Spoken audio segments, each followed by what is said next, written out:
Como é possível que no Brasil faça de tanto certo qualquer ideologia marxista, e como é possível que haja uma pergunta como essa feita pela Lia, em que ela nitidamente vê o MST como sendo uma vítima do mundo, né, e como sendo uma vítima da revista Veja, se não me engano. Veja, uma das características, um dos traços mentais mais claros, mais notáveis da mentalidade brasileira é o culto à inveja. Os brasileiros são invejosos. Então eu queria dizer isso com toda a clareza, porque somos assim mesmo, e todos somos vítimas disso, todos somos capazes de nos comportarmos assim, mesmo quando nós baixamos um pouquinho a guarda, mesmo as pessoas mais decentes e mais equilibradas, às vezes são capazes de fazer com toda a clareza, terem um comportamento completamente invejoso. Então é assim, toda vez que alguém diz que está do lado dos despossuídos, ou toda vez que alguém diz que alguém que alguém tem uma situação privilegiada, automaticamente todos os brasileiros colocam-se numa postura de apoiar qualquer espécie de perseguição.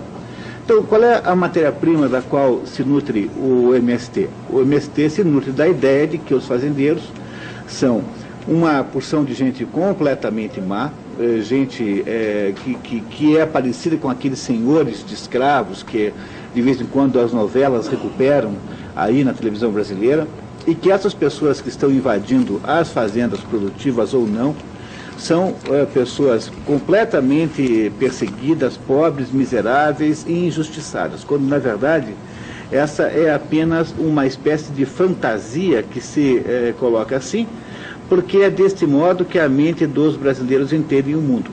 Então, se você começa a pensar e começa a analisar os dados em si, quer dizer, o que faz o MST? O MST, ele reúne nas cidades pessoas desempregadas. Desempregadas por quê? Desempregadas por causa dos defeitos do nosso modelo econômico. Desempregadas pelo fato de que dar emprego no Brasil é uma ação de altíssimo risco. E essas pessoas, então, são convencidas de quanto elas são vítimas da sociedade e do mundo. E elas, então, são levadas pelo MST para organizar invasões que são tão absolutamente e tão claramente programadas que eles contam no jornal antes que vão fazer isso. Como é possível que os brasileiros sejam capazes de comprar uma historiazinha tão primária quanto essa?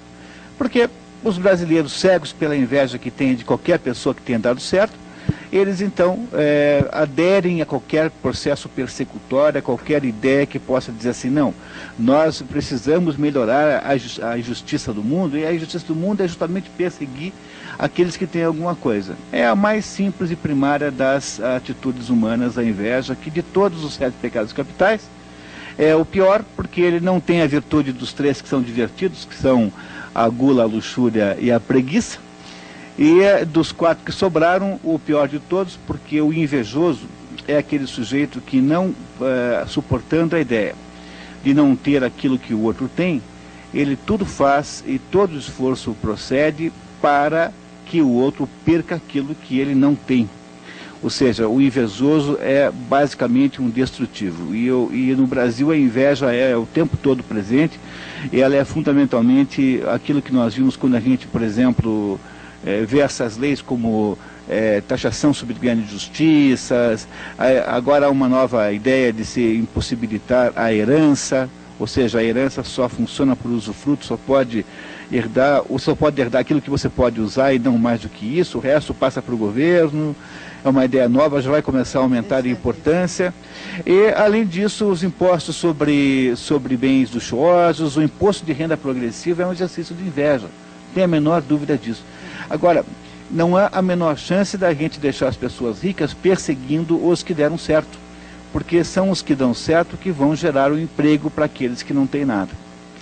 Então, um país cheio de invejosos é um país que fica pobre, que é o caso presentemente, não estou fazendo nenhuma profecia, estou só constatando a realidade, e que não só fica pobre, mas é um país que fica muito mal de modo geral. Por quê? Porque todo tipo de barbaridade motivada por uma pretensa justiça passa a ser justificada e apoiada popularmente. E essa é a raiz do apoio ao MST, por exemplo.